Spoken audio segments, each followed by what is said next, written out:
नमस्कार, good morning, सुप्रभात। मैं हृदय मिश्रा आप सभी का स्वागत करता हूं डिकोड एग्जाम के इस डेली करंट अफेयर्स प्रोग्राम में। कैसे हैं आप सभी लोग? आई होप आप सभी लोग अच्छे होंगे और अपनी पढ़ाई को बहुत ही बेहतर ढंग से कर रहे होंगे। देखिए, ये हमारा जो करंट अफेयर्स है वो आपके बदलते हुए पैटर्न के अकॉर्डिंग है और खासकर अगर आप परीक्षा की तैयारी पीसीएस की कर रहे होंगे, आरओ एआरओ की कर रहे होंगे, यूपीएससी की कर रहे होंगे, तो ये वीडियो आपके लिए बड़ा इंपॉर्टेंट है। इसके अलावा अगर आप किसी स्टेट पीसीएस यानी कि Bihar PCS, MP PCS, Chhattisgarh PCS का एग्जाम दे रहे होंगे तो उसके लिए तो बहुत ही इंपॉर्टेंट है, यानी कि सिविल सर्विसेज के एग्जाम के लिए करंट अफेयर्स हमारा बहुत ही रिलेवेंट है। लेकिन इसके साथ में अगर आप तैयारी यूजीसी नेट की कर रहे होंगे, डीएसएसएसबी की कर रहे होंगे, एसएससी बैंकिंग रेलवे की कर रहे होंगे, ठीक है, यूजीसी के अलावा अन्य कई एग्जाम्स और होते हैं उनकी कर रहे होंगे, तो ये करंट अफेयर्स हमारा उन सभी एग्जाम्स के लिए भी क्या है, रिलेवेंट है। ठीक है, तो निश्चिंत रहिएगा और वीडियो को शेयर कर दीजिएगा उस व्यक्ति तक, उस अपने दोस्त तक जहां उसको कोई मैगजीन या जहां पर कोई उसे अच्छा कंटेंट नहीं मिल पा रहा है। ठीक है, आइए सबसे पहले हम लोग क्या करते हैं, रिवीजन करते हैं। लेकिन एक बात मैं आपको शुरू होने से पहले इस वीडियो को बता दूं कि भैया जी लोग और बहनी जी लोग, ऐसा है कि टाइम आपके पास बिल्कुल भी बचा है नहीं किस एग्जाम के लिए, आरओ के एग्जाम के लिए। ठीक है, तो ऐसे में revision revision revision and more than revision, ये आपको करना ही करना है। प्लस पीवाईक्यू लूसेंट और बाकी चीजें पढ़नी है आपको। इसके लिए परसों मैंने एक वीडियो बनाया हुआ था, आप चाहें तो उसको देख सकते हैं। ठीक है, आइए नंबर 1, विश्व सिकल सेल दिवस यानी कि वर्ल्ड सिकल सेल डे हर वर्ष 19 जून को मनाया जाता है, याद रखिएगा। केंद्रीय गृह मंत्री 24 जून को वाराणसी में पहली बार होने जा रही 25वीं मध्य क्षेत्रीय परिषद की बैठक की अध्यक्षता की। ठीक है, इसके अलावा पीएम मोदी ने 24 जून को नई दिल्ली में भारत के दो महान आध्यात्मिक और नैतिक नेताओं, कौन कौन, श्री नारायण गुरु और महात्मा गांधी के बीच ऐतिहासिक संवाद की शताब्दी समारोह का उद्घाटन किया। कल हमने इस संवाद के बारे में आपको बताया था कि दोनों महान नेताओं ने आपसी संवाद किया और छुआछूत, अस्पृश्यता, ठीक है, सामाजिक जो है भेदभाव, लिंग असमानता, लैंगिक असमानता, ऐसे मुद्दों पर जो है कहीं ना कहीं हमने क्या की है, कल चर्चा की थी कि इन्हीं सारे मुद्दों पर जो है इनकी बातचीत हुई थी, है ना। वही संवाद का जो है अभी क्या हो रहा है, शताब्दी समारोह जो है मनाया जा रहा है। ठीक है, चलिए, त्रिपुरा ने एक बड़ी उपलब्धि हासिल करते हुए देश में क्या किया है, तीसरा पूर्ण साक्षर राज्य का जो है दर्जा क्या कर लिया है, प्राप्त कर लिया है। और मैंने आपसे कल कहा था कि भैया बताओ जरा मुझे कि आखिर जो है जो तीसरा राज्य है, उस तीसरे राज्य के बाद जो है और कौन सा ऐसा राज्य है जिसने पूर्ण साक्षरता प्राप्त कर लिया है। तो उसमें क्या आएगा, आपका मिजोरम और गोवा भी आ जाएगा। क्या, मिजोरम, ठीक है, क्या मिजोरम, ठीक है, गोवा एंड आपका ये क्या क्या हो जाएगा, ये त्रिपुरा। ठीक है, मिजोरम, गोवा एंड त्रिपुरा। ठीक है, ये आपके हो जाएंगे जिन्होंने पूर्ण साक्षर राज्य का जो है दर्जा प्राप्त कर लिया। ठीक है, ये क्या हो जाएगा, तीसरा स्टेट आपका बन जाएगा। ठीक है, चलिए आइए आगे बढ़ते हैं हम लोग।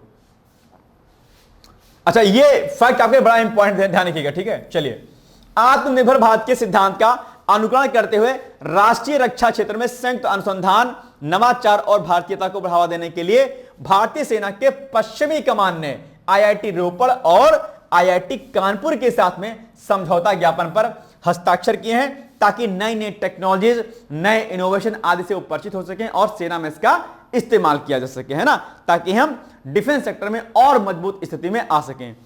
23 जून को श्यामा प्रसाद मुखर्जी की पुण्यतिथि मनाई जाते हैं। आप जानते होंगे इनके बारे में एक नारा लगता था कि जहां हुए बलिदान मुखर्जी, ऐसा करके कुछ था। ठीक है, वो कश्मीर हमारा है। हाँ, जहां हुए बलिदान मुखर्जी वो कश्मीर हमारा है। ये आप जानते हो कि श्यामा प्रसाद मुखर्जी जो है एक बड़े नेताओं के रूप में जाने जाते हैं। धारा 370 को लेकर के एक बड़ी क्रांति इन्होंने की थी।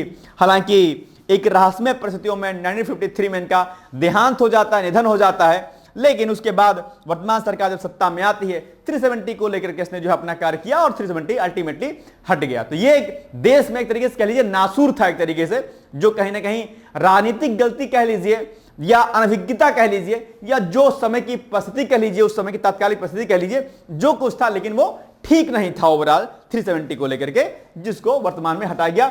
श्यामा प्रसाद मुखर्जी ने दरअसल 370 को लेकर के व्यापक कदम जो है उठाया हुआ था। ठीक है, आइए आगे बढ़ते हैं। जन्म इनका होता है 6 जुलाई 1901 को और रहस्यमय परिस्थितियों में जो है 23 जनवरी 1953 में इनका निधन हो जाता है। ठीक है, चलिए अब आपके प्रश्न का उत्तर है, निम्नलिखित में से काकोरी कांड से जुड़ा कौन क्रांतिकारी मुकदमे से बच निकला? आप सभी लोगों ने सही उत्तर दिया था। आप सभी लोगों को मेरी तरफ से क्या हो, बधाई हो। ठीक है, अब आते हैं आज के हम पहले टॉपिक पर। ठीक है, चलिए गैलेक्सी अनपैक्ड इवेंट आयोजित अभी हाल ही में हुआ है। ठीक है, सैमसंग आप जानते होंगे जो कंपनी है अपने आप में बड़े बृहद लेवल पर सैमसंग काम कर रही है। आपको जानकारी होनी चाहिए कि जो है एशिया का सबसे बड़ा मैन्युफैक्चरिंग जो सेक्टर है सैमसंग का, वो आपके उत्तर प्रदेश अर्थात नोएडा में जो है विद्यमान है ना। आई थिंक 1-2 साल पहले ही सैमसंग ने अपनी बड़ी यूनिट जो है लगाई हुई है सैमसंग की, है ना, जानते होंगे संभवतः आप। ठीक है, अभी क्या हुआ हाल ही में, सैमसंग इलेक्ट्रॉनिक्स अगले महीने यानी कि आपका जुलाई माह में जो है, आप इन ब्रैकेट आप इसको जुलाई लिस्ट, अगले महीने मतलब जुलाई में, है ना, जुलाई में न्यूयॉर्क में अपना अगला गैलेक्सी अनपैक्ड इवेंट आयोजित करेगी, जिसमें एडवांस आर्टिफिशियल इंटेलिजेंस और अल्ट्रा स्लिम फोल्डेबल डिजाइन वाले latest Galaxy Z series smartphone पेश किए जाएंगे। ये जो समिट होता है अपने आप में, जो ये आयोजन होता है, ये सैमसंग हर वर्ष करता है अपने आप पे, अभी न्यूयॉर्क में कर रहा है। और वहां पर चूंकि टेक्नोलॉजीज क्या हो रही है, दिन ब दिन चेंज हो रही हैं, तो नए टेक्नोलॉजीज को अडॉप्ट करते हुए सैमसंग जो है अपने नए सीरीज को अडॉप्ट कर रहा है। इस बात से आपको एक बात सीखनी चाहिए कि अगर आप अपने में परिवर्तन नहीं करते हैं, ठीक है, अगर आप अपने आप में बदलाव समय के अनुसार नहीं करते हैं, तो समय की लताड़ में आप बहुत पीछे कहीं छूट जाएंगे। हमेशा व्यक्ति को समय के साथ बदलते हुए प्रारूप के अनुसार अपने आप को ढालना चाहिए। अगर आप समय के साथ अपने आप को नहीं ढालेंगे तो आप स्थिर हो जाएंगे, कांस्टेंट हो जाएंगे, आपसे पीछे वाला व्यक्ति आपके आगे चला जाएगा। यह बात विशेष तौर पर आपको क्या करनी है, याद रखनी है। सैमसंग और नोकिया की बात करें, नोकिया जो कि सैमसंग से कहीं गुना आगे था, ठीक है, नोकिया ने अपने आप को अपडेट नहीं किया, अपग्रेड नहीं किया। नोकिया का अस्तित्व तो धीरे धीरे करके समाप्त हो गया। बहुत रेयर है कि अब नोकिया के फोन आते हैं मार्केट में, आपने देखा होगा, लेकिन सैमसंग जो कि पीछे था, वीवो और रियलमी जो कि बहुत पीछे थे एक तरीके से, वो आज मार्केट में उनका क्या है, वर्चस्व स्थापित है, क्योंकि उन्होंने टेक्नोलॉजीज को अडॉप्ट किया, कम कीमत पे बेहतर फीचर्स दिए और अपनी जो है मार्केट वैल्यू को मेंटेन कर लिया। इसलिए अगर आपको भी जीवन में सक्सेस होना है, सफलता को हासिल करनी है, समय के साथ अपनी पढ़ाई के पैटर्न को चेंज करिए, स्मार्ट तरीकों को फॉलो कीजिए, नए तरीकों को फॉलो कीजिए और आगे बढ़िए। फिर देखिए कि आपके जीवन में सफलता कैसे मिलती है। ठीक है, यह बात आपको आवश्यक है। नेक्स्ट जनरेशन गैलेक्सी डिवाइस को नए AI पावर्ड इंटरफेस के तहत फिर से तैयार किया जा रहा है, जिसे उसकी पूरी क्षमता को पेश करने के लिए बनाए गए बेहतरीन हार्डवेयर द्वारा सपोर्ट किया गया है। तो ये नए नए जो चीजें यहां पर सैमसंग कर रहा है अपने आप पे, ठीक है ना। आइए, सैमसंग इलेक्ट्रॉनिक्स आमतौर पर साल में 2 बार, सर्दियों में और गर्मियों में अपने अपने अनपैक्ड जो है इवेंट आयोजित करता है। एक बार नहीं, 2 बार करता है। ठीक है, पिछला इवेंट जनवरी में सैन जोस कैलिफोर्निया में आयोजित किया गया था, जहां कंपनी ने फ्लैगशिप गैलेक्सी S25 सीरीज जो है पेश किया था। ठीक है, तो ये बात आपको ध्यान रखनी। अब आप बताइए भैया कि सैमसंग इलेक्ट्रॉनिक्स ने अपना गैलेक्सी अनपैक्ड इवेंट कब और कहां आयोजित किया? तो अगले चूंकि महीने आयोजित करना है, तो मैंने इसको पहले ही लिख दिया है। तो ये कहां पे हो जाएगा? जुलाई, न्यूयॉर्क में, है ना, बस हो जाएगा। सी इज द राइट आंसर। ठीक, चलिए, प्रधानमंत्री संग्रहालय एवं पुस्तकालय सोसाइटी की 47वीं वार्षिक आम बैठक अभी हाल ही में संपन्न हो रही है। आइए इसके बारे में थोड़ा सा हम देख लेते हैं। पीएम मोदी ने नई दिल्ली स्थित, कहां पर? नई दिल्ली, 3 मूर्ति भवन प्रधानमंत्री संग्रहालय एवं पुस्तकालय सोसाइटी की 47वीं वार्षिक आम बैठक की जो है उन्होंने क्या किया है, अध्यक्षता की है अपने आप पे। ठीक है, तो ये पूछ लेगा कि ये जो प्रधानमंत्री संग्रहालय एवं पुस्तकालय सोसाइटी की जो वार्षिक आम बैठक है, ये किस नंबर की बैठक है? आप कहेंगे सर 47वीं नंबर की है। कई बार ये सीरीज के नंबर जो होते हैं वो आप एग्जाम में फैक्ट के रूप में पूछे जाते हैं। ठीक है, तो याद रखिएगा। यही पूछ सकता है कि भैया इसकी अध्यक्षता किसने की है? तो पीएम मोदी ने की है। यही पॉइंट याद रखिएगा। ठीक है, कहां पर की है? नई दिल्ली में की है। तो ये प्लेस भी आपको याद रखना है कि ये वाला पॉइंट, ये पॉइंट और प्रधानमंत्री नरेंद्र मोदी, ये पॉइंट, ये 3 पॉइंटें आपको क्या करनी है, याद रखनी है। ठीक है, पीएम मोदी ने एक दूरदर्शी विचार रखते हुए म्यूजियम मैप ऑफ इंडिया की परिकल्पना की। क्या? म्यूजियम मैप ऑफ इंडिया, ये कॉन्सेप्ट उन्होंने सोचा है कि भैया म्यूजियम मैप ऑफ इंडिया की परिकल्पना की है, जिसका उद्देश्य क्या होगा? देश भर के संग्रहालयों को एकीकृत सांस्कृतिक और सूचना तंत्र से जोड़ देना है। आप जानते हो कि पीएम मोदी के माइंड में नए नए विचार, नई नई चीजें सामने आती रहती है, उसको सामने जनता के रखते हैं, फिर उस पर राय मांगते हैं, उसके आगे फिर उसको क्रियान्वित किया जाता है। उन्होंने प्रौद्योगिकी के व्यापक उपयोग की आवश्यकता बताते हुए देश भर के सभी संग्रहालयों का एक राष्ट्रीय डेटाबेस बनाने का सुझाव दिया, जिसमें आगंतुक संख्या, गुणवत्ता मानक आदि महत्वपूर्ण सूचना जो है इसमें क्या हो, दर्ज हो अपने आप, यानी कि डिजिटल रूप में सब कुछ क्या हो, दर्ज हो अपने आप। ठीक है, तो ये एक इंपॉर्टेंट फैक्ट था जो कि आप लिए क्या है, जरूरी है। ठीक है, चलिए आइए अब आप बताइए, पीएम मोदी ने जो है प्रधानमंत्री संग्रहालय एवं पुस्तकालय सोसाइटी की कौन सी वार्षिक आम बैठक की अध्यक्षता की है? अभी हमने आपको बताया था कि पूछ सकता है एग्जाम में, पूछ भी लिया आपसे जस्ट, तो ये क्या हो जाएगा, कौन सी बैठक की, 47 में, यानी कि option number C is the right answer. ठीक है, चलिए नव्या युवा पहल, डेफिनेटली आप लोग इसको जानते होंगे मुझे लग रहा है, और महिला एवं बाल विकास मंत्रालय, कौशल विकास एवं उद्यमिता मंत्रालय के साथ मिलकर के एक नई पहल की शुरुआत करने जा रहा है। क्या है, नव्या पहल है ये, यानी कि इसके तहत 24 जून को उत्तर प्रदेश के सोनभद्र में किशोरियों के कौशल विकास के लिए एक संयुक्त पायलट पहल नव्या युवा किशोरियों के लिए व्यावसायिक प्रशिक्षण के जरिए आकांक्षाओं का पोषण कार्यक्रम की गई। ये 2 बार हो गया, कार्यक्रम की गई। ठीक है, तो ये पॉइंट आपको क्या करना है, याद रखना है, नव्या के बारे में आपको जानकारी अच्छे से ले लेनी है। ठीक है, पायलट पहल को आकांक्षी जिलों और पूर्वोत्तर राज्यों के जिलों सहित जो है 27 जिलों में लागू किया जा रहा है। 4 केंद्रित मॉड्यूल, पारस्परिक कौशल, संचार कौशल, वित्तीय साक्षरता, कार्यस्थल सुरक्षा। अच्छा, एक बात ध्यान रखिएगा, यहां पर लिखा पॉइंट पायलट पहल। कुछ प्रोग्राम ऐसे होते हैं जिनको पायलट प्रोजेक्ट के रूप में शुरू किया जाता है, मतलब पहले उसको कुछ समय के लिए लॉन्च किया जाता है, जब उसका सक्सेस रेशियो बढ़िया हो जाता है तो उसको हम आगे बढ़ा देते हैं। यानी कि कोई लक्ष्य से पायलट जो भी प्रोजेक्ट होते हैं उनका कोई एग्जैक्ट टाइम पीरियड नहीं होता कि हम इतने तक ही इसको रखेंगे। ठीक है, कुछ टाइम लिमिटेड रखते हैं, लेकिन ऐसा नहीं रहता कि हम बस यही एकदम कंफर्म हो गया। पायलट प्रोजेक्ट को जब उसकी सक्सेस रेशियो बढ़िया हो जाती है तो उसको फिर आगे हम बढ़ा देते हैं। ठीक है, लेकिन बाकी जो प्रोजेक्ट होते हैं उनकी एक डेट फिक्स होती है कि इतने तक ही हम इसको चलाएंगे। ठीक है, चलिए, यानी कि अल्पकालिक और दीर्घकालिक योजनाएं सरकार बनाती है अक्सर, है ना। चलिए, कार्यक्रम का उद्घाटन जो MSCDE राज्य मंत्री स्वतंत्र प्रभाव जयंत चौधरी और महिला एवं बाल विकास राज्य मंत्री सावित्री ठाकुर द्वारा संयुक्त रूप से किया गया। नव्या एक पायलट पहल है जिसका मकसद 16 से 18 वर्ष की आयु की किशोरियों को कक्षा 10 की न्यूनतम योग्यता के साथ मुख्य रूप से गैर पारंपरिक नौकरी भूमिकाओं में व्यावसायिक प्रशिक्षण मुहैया कराना है। तो ये बड़ी अच्छी पहल है। और एक बात ध्यान रखिएगा, मैंने कई बार कहा है, महिला, किसान, सेना, ठीक है, इन पर अगर कोई टॉपिक आता है तो प्रश्न बनना स्वाभाविक है, और ये प्रश्न इस पर बन सकता है नव्या के ऊपर। तो आप लोग इसको क्या करिएगा, नोट कर लीजिएगा, इंपॉर्टेंट पॉइंट है आपके लिए। ठीक है, अब जैसे महिलाओं के ऊपर कोई निबंध लिखने के लिए आ गया, सशक्तिकरण के ऊपर, या कोई अन्य महिलाओं के ऊपर कोई चीज आ गई, तो अब इस फैक्ट को आप शुरू कर दिए कि भाई हाल ही में महिलाओं के उत्थान के लिए, विमेन एम्पावरमेंट के लिए सरकार ने नव्या पहल की पायलट प्रोजेक्ट की शुरुआत की है। ठीक है, तो अब इसको लिख लीजिएगा, जब भी आप नोट बनाए तो लिख लीजिए कि क्या, प्री प्लस मेंस लिख लीजिए, प्री लिख लीजिए प्लस मेंस लिख लीजिए अपनी कॉपी में, यानी कि ये प्री के लिए भी फैक्ट इंपॉर्टेंट है आपका और मेंस के लिए भी फैक्ट क्या आपका ये इंपॉर्टेंट है। तो दोनों फैक्ट आप क्या करिएगा, यहां पर लिख लीजिएगा। बात समझ आ गई आपके। चलिए, यह पायलट देश के 27 जिलों में क्या किया जाएगा, लागू किया जाएगा, जिसमें 19 राज्यों में फैले आकांक्षी जिलों और पूर्वोत्तर राज्यों के जिले भी इसमें क्या होंगे, शामिल होंगे, जो वंचित क्षेत्रों और कमजोर वर्गों तक पहुंचने की सरकार की समावेशी विचारधाराओं को दर्शाता है। आकांक्षी जिले कौन कौन से होते हैं आप जानते होंगे। आकांक्षी जिले, सरकार इन आकांक्षी जिलों पर जहां की शैक्षणिक जो है स्तर डाउन है, जहां पर विमेन एम्पावरमेंट नहीं है, या जहां पर चीजें विकास गतिविधियां उतनी नहीं अच्छी हो सकी हैं, सरकार ने उन जिलों को आकांक्षी जिलों के रूप में शामिल किया है और उन पर सरकार शिक्षा के रूप में, मेडिकल के रूप में और बाकी अलग अलग फील्डों में जो यहां पर व्यापक स्तर पर काम कर लिए।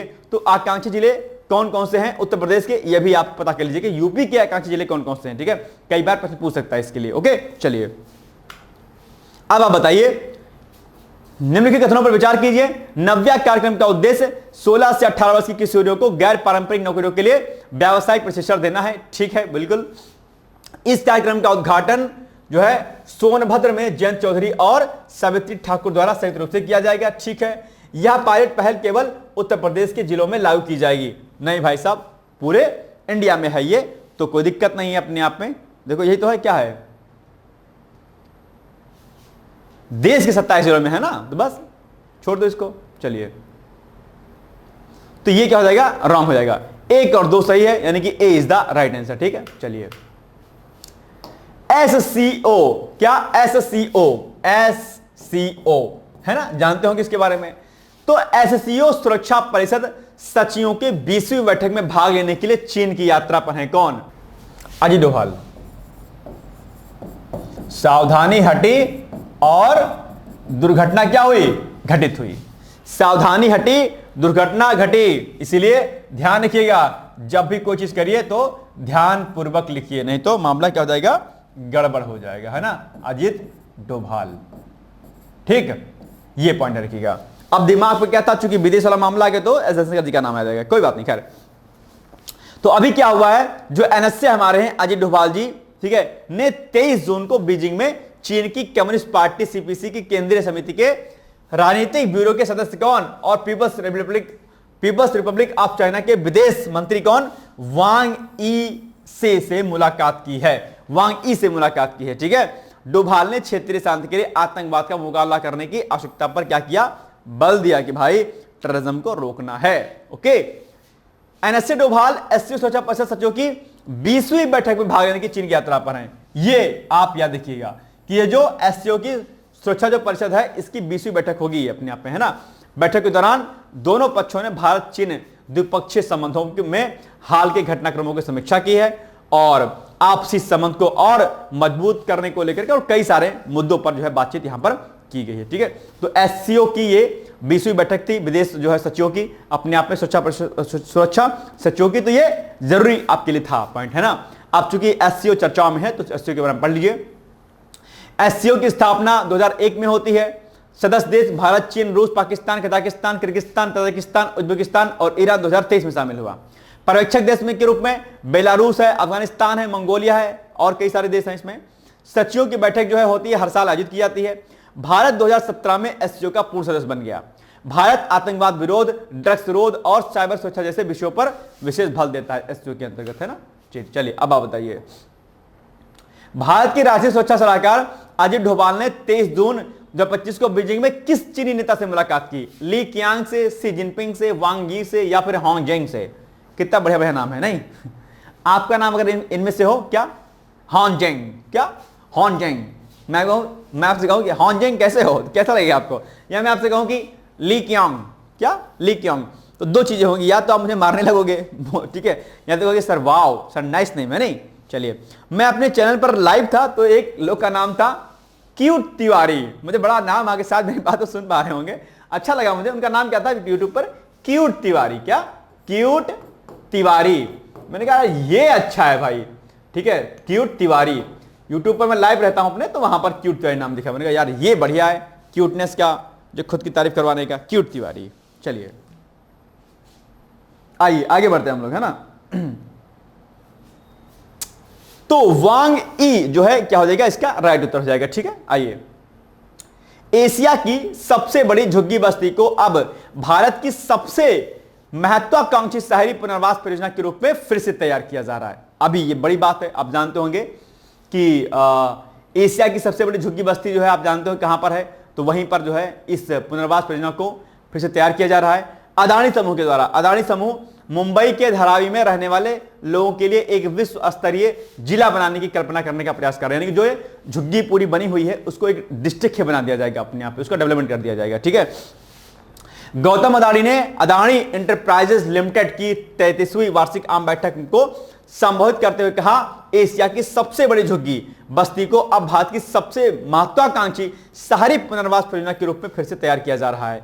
बड़ी बात है अपने आप पे, अच्छी बात है कि जो गरीबों की जो झुग्गी झोपड़ी होती हैं उसको जो है एक नए सिरे से शहरी पुनर्वास योजना के अंतर्गत इसको विकसित किया जाएगा और इसे एक नए डिस्ट्रिक्ट के रूप में डेवलप किया जाएगा। मुंबई एक ऐसा शहर है बेसिकली कि वहां पर बहुत प्रकार की झुग्गी झोपड़ियां हैं, दिल्ली में भी है नो डाउट, लखनऊ में भी आपको मिल जाएंगी, लेकिन मुंबई में ऐसी बस्तियां अक्सर आपको बड़ी बड़ी दिख जाएंगी। दिल्ली में कई सारी झुग्गी झोपड़ियां थी, वहां पर सरकार ने प्रधानमंत्री शहरी आवास योजना के अंतर्गत उसको नए घरों में परिवर्तित कर दिया। उस पर मैंने प्रश्न भी आपको बनाया था और उस योजना को खास योजना का नाम दिया गया था, आपको याद होगा संभवतः, है ना। तो अब इस पर जो है अदानी ग्रुप ने कदम उठाया है और इसको नए सिरे से जो है इसको डेवलप किया जा रहा है, right. Dharavi redevelopment project Dharavi में रहने वाले जीवन और रहने काम करने की स्थितियों को बदलने का एक अनूठा अवसर है, जिसका लक्ष्य बेहतरीन इंफ्रास्ट्रक्चर, सार्वजनिक सुविधाओं के साथ जीवन की उच्च गुणवत्ता प्रदान करना है। तो ये सारी बातें इसमें लिखी गई कि किस किस तरीके से इसमें क्या कुछ रहेगा और अलग अलग तरीके से इसके इंफ्रास्ट्रक्चर को डेवलप किया जाएगा, ठीक है। इस योजना का उद्देश्य पहली बार ऐसी सुविधा को लाना है जहां सिटी बस और दूसरे सिटी ट्रांसपोर्ट के अलावा इंटरसिटी, इंट्रासिटी, सब अर्बन मेट्रो, हाई स्पीड और एयरपोर्ट एक्सप्रेस ट्रेन तक पहुंचा जा सके। तो ये बड़ी अच्छी पहल के रूप में इसको किया जा रहा है, ठीक है। धारावी पुनर्विकास परियोजना का उद्देश्य किस शहर की झुग्गी बस्ती को विश्व स्तरीय जिला बनाना है? दिल्ली, मुंबई, कोलकाता या फिर मुंबई? बड़ी अच्छी बात है ये अपने आप में। बताओ, इस पूरे झुग्गी को भैया वर्ल्ड लेवल का शहर बना दिया जाएगा। आप सोचो कितनी बड़ी बात है। जो गरीबों की बस्ती कही जाती है, ठीक है, और वहां पर कोई जल्दी जाना नहीं चाहता है, लोग कहते हैं वो गंदे स्थान होते हैं, वहां पर नहीं जाना चाहिए, ये वो दुनियादारी, वहां पर अदानी ग्रुप ने उसको लिया है और वो कह रहा है कि भैया हम इसको वर्ल्ड क्लास सिटी बना देंगे। बड़ी बात है अपने आप में, इसके लिए अदानी ग्रुप का स्वागत करना चाहिए, ठीक है। चलिए, तो ये क्या हो जाएगा? मुंबई हो जाएगा। मुख्यमंत्री कन्या विवाह मंडप योजना, ये अभी हाल ही में बिहार सरकार के द्वारा दरअसल इसको किया गया है, यानी कि मुख्यमंत्री कन्या विवाह मंडप योजना के तहत बिहार के सभी ग्राम पंचायतों में गरीब परिवारों की बेटियों के विवाह कार्यक्रम के लिए विवाह मंडप जो है बनाए जा रहे होंगे। अच्छी पहल है। आप जानते होंगे आजकल उत्तर प्रदेश में सामूहिक विवाह कार्यक्रम ही चलाए जा रहे हैं, ऐसे ही वहां पर विवाह मंडप बनाए जाएंगे। हर ग्राम पंचायत में जो है एक विवाह मंडप जो है बनाया जाएगा। इससे लोगों के खर्चे बचेंगे अपने आप पे और चीजें डाउन होंगी अपने आप पे। आप जानते हो कि विवाह एक बड़ा खर्चीला तामझाम है। इस पर जरा आप लोग को भी सोचना चाहिए और लोगों को भी सोचना चाहिए कि यार इतने खर्चे नहीं होने चाहिए। बिना मतलब के रिश्तेदारों को साड़ियां देना, सूट देना, ये देना, वो देना, अरे भाई काहे दे रहे हो? खुशी अगर आपको है, उनके साथ बैठिए, बातें करिए, गाना करिए, डांस करिए, उनको एक पौधा दे दीजिए, खाने का कुछ सामान दे दीजिए। बिना मतलब के साड़ी, सूट, किसी को अंगूठी दे रहे हैं, किसी को सोने का सामान ला रहे हैं, लड़की जेवरातों से एकदम से पूरी पटी हुई है, जेवरातों से है, गाड़ी को ले रहा है, कोई दहेजे मांगे चले जा रहा है, लाख लाख रुपए, ना कितना कितना। ये सब काम नहीं करना है ना। ये समाज के ऊपर बहुत बड़ा बर्डन होता है, अपने आप में बड़ा बोझ होता है। शादियां जो होती हैं वो संबंध जोड़ती हैं यार, है ना। दिल पे ठेस क्यों लगाना यार कि इतना ज्यादा खाना बनेगा, बफर सिस्टम में इतनी सारी चीजें हो जाती हैं, इतना खाना, ये खाना, कोई कुछ नहीं कहता। आप चाहे जितना बेहतर आप जो है व्यवस्था कर रहे हैं, नुक्स निकालने वाला, कमी निकालने वाला कहेगा अरे यार पनीर में थोड़ा सा पनीर कम था यार, थोड़ी गाढ़ी पनीर होती तो अच्छा लगता है ना यार, ये ना यार फंक्शन तो यहाँ पे बढ़िया किया, अगर वो वाला मैरिज हॉल अगर बुक कराए होते तो मजा आ जाता है ना यार। सिस्टम तो यार, लड़की तो अच्छे भाई, लड़की लड़के में कमी निकाल लेते हैं यार। बताओ यार, लड़केवा तो इतना बढ़िया रहा, बिटिया वही में के नहीं रही है। ये यार हमका लगत है यार, लड़केवा गुरहर है, बिटिया तो सांवरी है, तो फिर कुछ क्या कहेंगे, लगत है नौकरी लगे पाए रही बिटिया, यही लिए कैल ही नहीं बिया है। तो ऐसे ऐसे लोग हैं भाई साहब, क्या कीजिएगा? साड़ी दीजिएगा, सूट दीजिएगा, तब भी कमी है।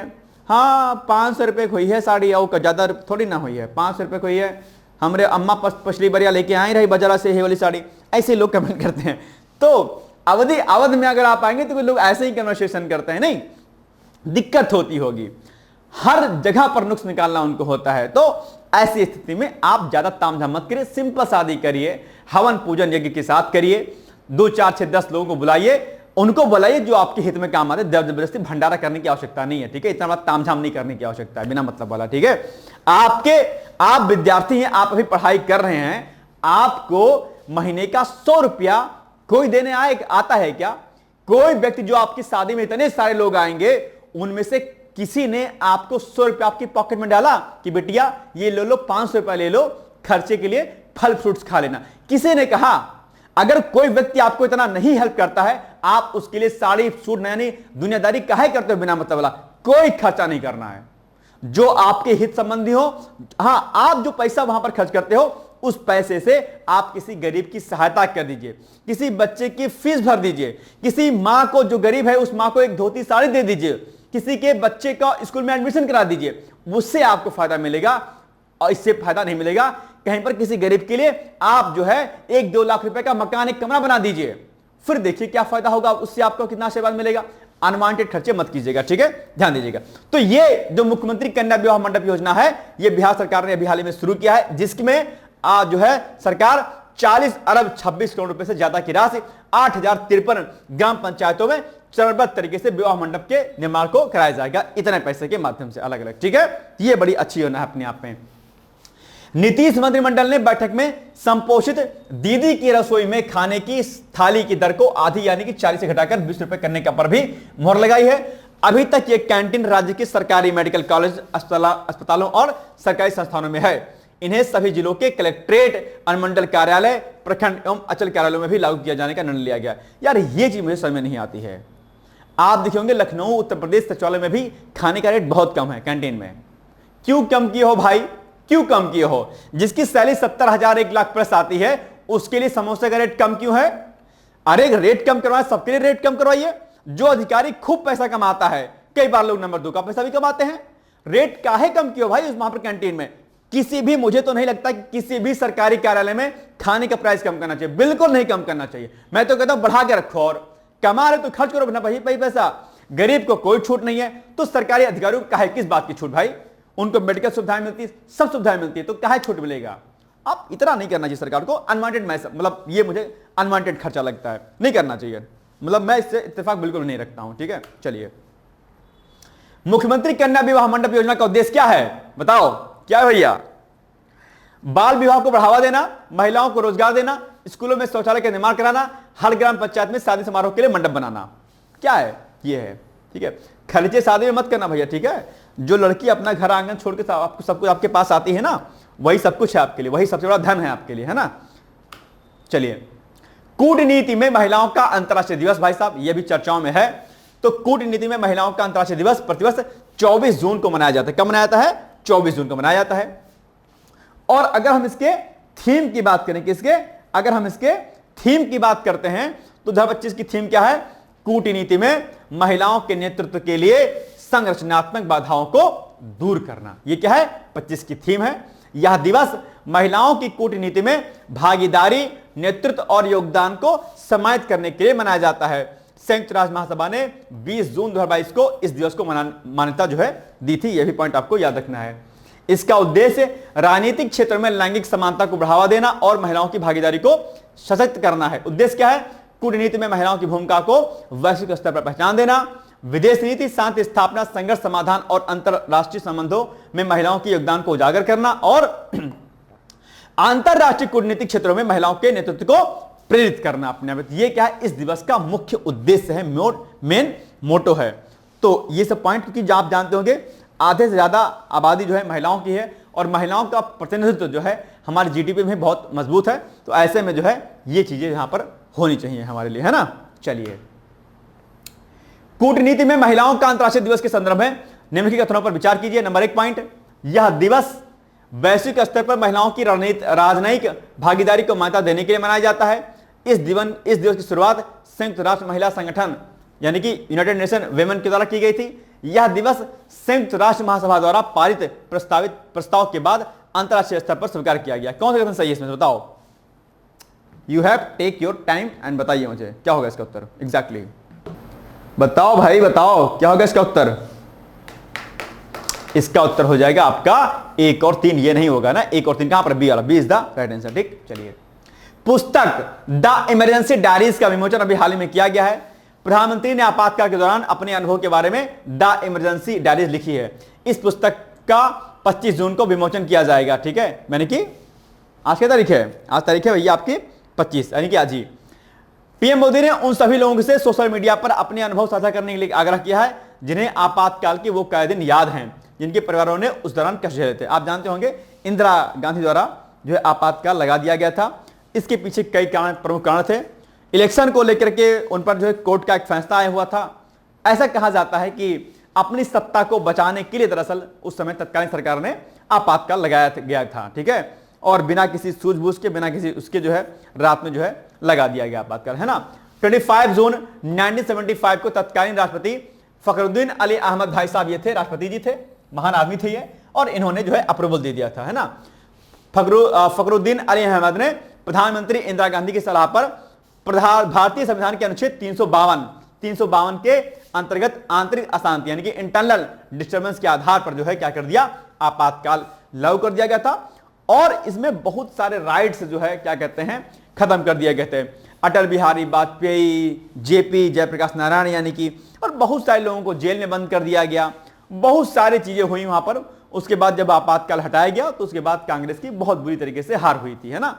आपातकाल पर अलग अलग लोगों ने अपनी अपनी राय रखी है। कुछ लोग सही मानते हैं, कुछ लोग गलत मानते हैं। हालांकि वर्तमान सरकार ने इसको संविधान के लिए काला दिवस के रूप में जो है मनाए जाने की घोषणा कर दी, संविधान का काला दिवस अपने आप पे, ठीक है। तो ये अच्छा आर्टिकल 352, क्या आर्टिकल 352, ठीक, आर्टिकल आपका 356 और आर्टिकल जो है आपका 360, ये तीन के तीनों आपके लिए क्या है, इंपॉर्टेंट है। ये सशस्त्र विद्रोह, आंतरिक जो है अशांति के लिए लगाया जाता है राष्ट्रीय शासन।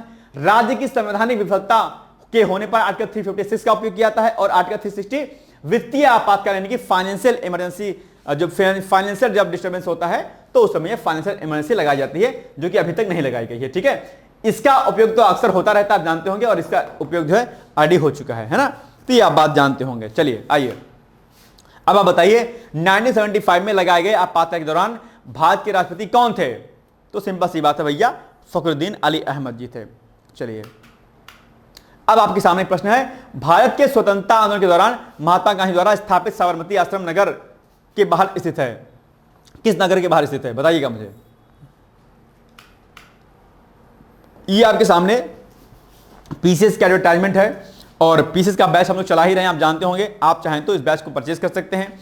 यहां पर आपको पीसीएस के बारे में, मतलब आपको जो है यहां पर इंटीग्रेटेड वीडियो लेक्चर मिलेंगे, आपको प्री प्लस मेंस का मिलेगा, एनसीईआरटी स्टैंडर्ड्स आपको यहां पर बेसिक कराया जाएगा। और इसके अलावा जो है यहां पर प्री का प्लस मेंस का साथ में वीडियो तो मिलेगा, लेकिन साथ में इसके आपको सीसीआर के वीडियो लेक्चर्स, हिंदी के लेक्चर्स आपको, निबंध के लेक्चर आपको, और इसके अलावा जो है प्री का जो है आपका क्विज आपका, प्री की टेस्ट सीरीज आपकी, मेंस की राइटिंग प्रैक्टिस आपकी, मेंस की टेस्ट सीरीज आपको, ये बहुत सारी चीजें आपको जो है लगातार यहां पर दी जाएंगी, ठीक है। और आप इंटरव्यू तक जाते हैं तो आपको वहां पर आपकी फीस भी वापस कर दी जाएगी। तो एक अच्छा कोर्स है। आप यहां पर अपनी प्रॉब्लम को शेयर कर सकते हैं, मेंटरशिप ले सकते हैं, और कोई दिक्कत अगर आपको होती है तो सीधे आप जो है 8604409209 पर आप उनसे संपर्क कर सकते हैं, ठीक है। इससे आपकी आरओ की तैयारी भी हो जाएगी प्रॉपर तरीके से, ठीक है। अगर आप इस बैच को लेना है आपको, तो उसके लिए आप जो है 8604409209 पर आप व्हाट्सएप कर सकते हैं। पीसीएस लिख करके आप व्हाट्सएप कर दीजिएगा, ठीक है। ये एक छोटी सी इंफॉर्मेशन थी। बाकी अब आपके लिए छोटा सा प्रश्न है कि बताओ भारतीय संविधान के अनुच्छेद 352 के अंतर्गत लगाए गए आपातकाल के दौरान मौलिक अधिकारों के निलंबन का विश्लेषण कीजिए। बड़ा अच्छा प्रश्न है, इसको आप लोग लिखने का प्रयास जरूर कीजिएगा, ठीक है। ये हो गया आज का हमारा वीडियो। बाकी हम लोग मिलेंगे कल, तब तक आप लोग पढ़ते रहिए, मस्त रहिए, व्यस्त रहिए, यूं ही आगे मुस्कुराते रहिए, जीवन में आगे बढ़ते रहिए। Thank you so much, bye bye, take care, all the best. दोस्तों, क्या आप पीसीएस अधिकारी बनना चाहते हैं? यदि हाँ, तो डिकोड एग्जाम लेकर आया है यूपी पीसीएस फाउंडेशन कोर्स 2025। यह एक ऑल इन वन कोर्स है जिसमें प्रीलिम्स मेंस दोनों ही परीक्षाओं के लिए वीडियो लेक्चर, एनसीईआरटी और standard books based bilingual notes उपलब्ध कराया जा रहा है। इस कोर्स में प्री और मेंस के सभी प्रीवियस ईयर क्वेश्चंस पेपर भी वीडियो लेक्चर के माध्यम से कोर्स में सम्मिलित होंगे। साथ ही साथ में कोर्स का कंटेंट गुणवत्तापूर्ण होने के साथ ही साथ एग्जाम ओरिएंटेड है, जिससे कोर्स लेने वाले स्टूडेंट्स को कोई भी बाहरी पुस्तक या नोट्स पढ़ने की आवश्यकता न पड़े। इस कोर्स में प्रीलिम्स और मेंस के टेस्ट सीरीज तथा आंसर राइटिंग प्रोग्राम भी शामिल है, जिसके साथ ही साथ टेलीग्राम ग्रुप में रेगुलर टॉपिक वाइज टेस्ट कराए जाएंगे। इसके साथ ही सीसेट, निबंध तथा सामान्य हिंदी की अतिरिक्त कक्षाएं भी चलाई जाएंगी तथा हमारे कोर्स से परीक्षा में सफल होकर इंटरव्यू देने वाले विद्यार्थियों को इंटरव्यू की भी तैयारी कराई जाएगी, और अंतिम परिणाम कुछ भी हो, पूरी फीस उन्हें रिवार्ड के स्वरूप जो है वापस कर दी जाएगी तथा अगले बैच में उन्हें निःशुल्क प्रवेश प्रदान किया जाएगा। उल्लेखनीय है कि डिकोड एग्जाम एक संस्थान के रूप में 5 वर्ष के अपने सफल कार्यकाल में अब तक 55 से अधिक विद्यार्थियों को विभिन्न परीक्षाओं में अंतिम सफलता दिलाने में अपना सफल योगदान दे चुका है। इस कोर्स की फीस 15,000 रुपये निर्धारित की गई है, लेकिन पहले प्रवेश देने वाले 100 विद्यार्थियों को 3,000 रुपये की विशेष छूट दी जा रही है। और अधिक जानकारी के लिए हमारे संस्थान के नंबर 6307495944 पर संपर्क करें।